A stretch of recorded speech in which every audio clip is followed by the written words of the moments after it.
guys, magandang hapon. Snack sa ta guys, kay ikapoy ko doon ng guna sa ating likod. Kasi nagtanam ako ng sitaw doon guys. Kaya relax muna tayo. Ayan, pinawisan na ako guys. Aliba, budbud ma. Ang suma namin kaninang morning.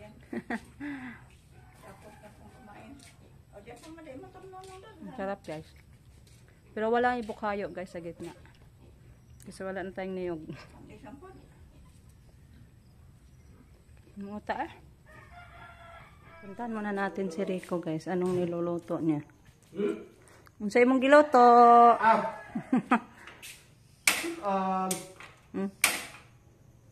May natira pang ano guys. Ganyan ano. Ay. Yung karne yung pinasok niya sa rep guys. Pero gilapuan niya guys bago pinasok sa rep.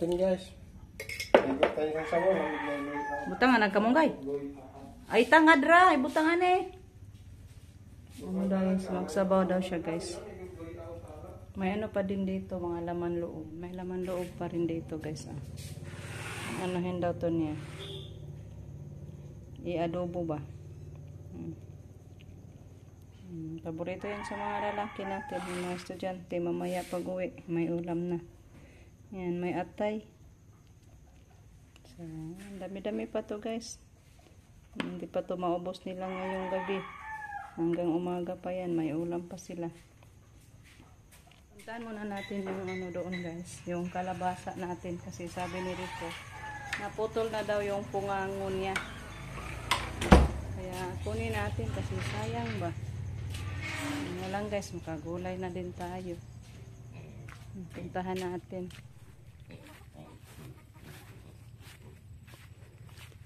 Dami-dami na yung nakuha ditong bunga guys. Parang pang-anim na to. Kasi noong Sunday, binigyan din natin si Leroy.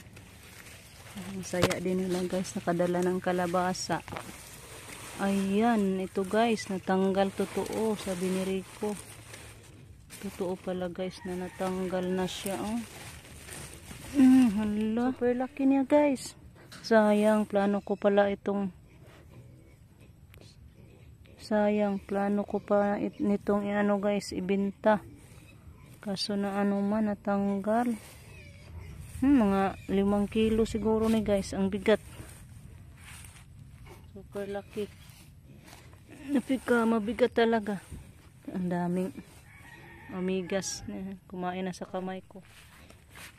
So, kahit ano na tong klaseng gulay na mailuto natin ito guys. Pwede siyang gataan, pwede gisahin. Ayan.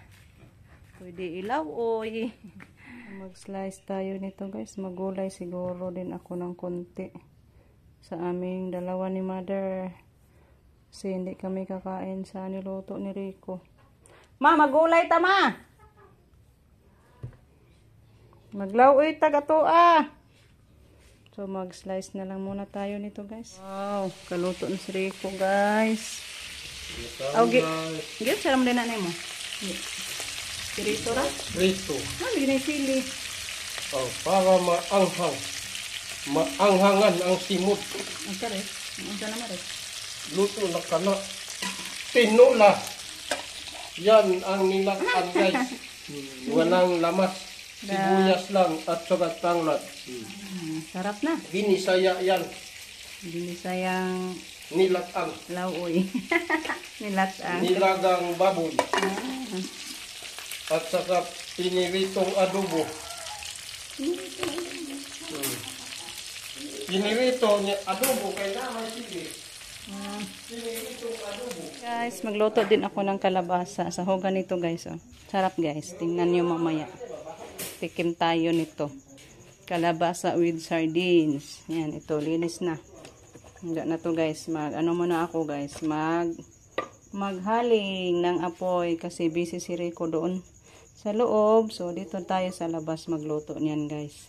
So, ito guys. Magluto na tayo. Sigurado na si Rico guys. Nakaluto na daw siya sa kanyang putahe. Kasi nagkanya-kanya kami ng putahe. Kanya-kanya ang tagputahe do. Pilion na nila kisay orang mahurot do.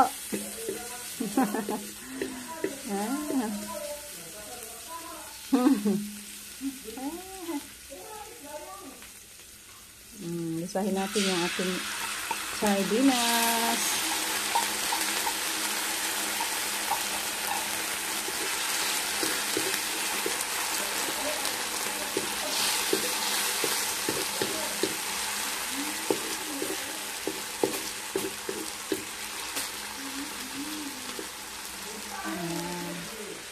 Sahog na natin itong ating kalabasa.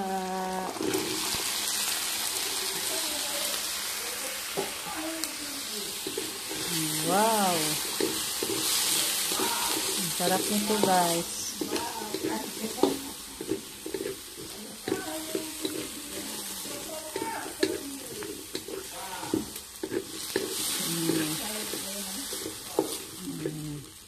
Timplahan natin ng konting asin. Kuha mo na ako ng asin, guys. May asin na. Tapos, lagyan din natin ng konting, ano, guys. Black pepper.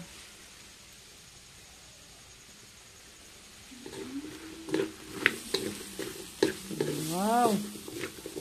Ang tayo nito mamaya, guys. Lagyan natin to ng konting sabaw. Konti lang. Hindi natin ito sinabawon. Kasi gisado lang tong sardines at saka kalabasa, guys, ba. Ayan. Kuha mo na ako ng kunting sabaw, din takpan natin. Ayan, luto na, guys. So, magsukad na tayo kasi si Rico, nakaluto na daw siya sa ano niya. Oh, yung kanyang putahe, guys, pa. Ayan po yung ating putahe. Kalabasa with sardines. Ang sarap. Guys, kain na tayo. Wow, yung ulam natin. Tsaka yung putahe ni Rico, guys. Tsaka meron pa dito. That's it, guys. Nilatan at saka adobo. Si Mother, kain na. Gulay lang yun sa kanya. Kain pa tayo.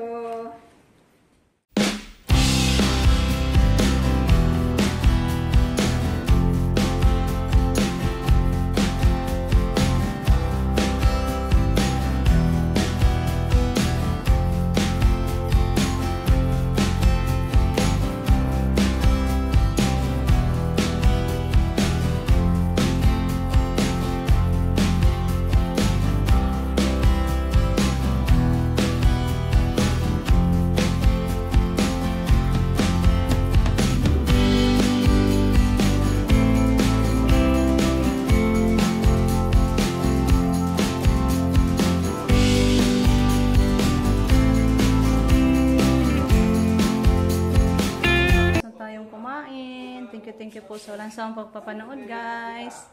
Bye-bye. Ang pintang tanan. Yung mga estudyante, mamaya pa yan, guys. Kasi si Jericho, alas 8 pa yung out niya. So, bye-bye, guys. Thank you for watching.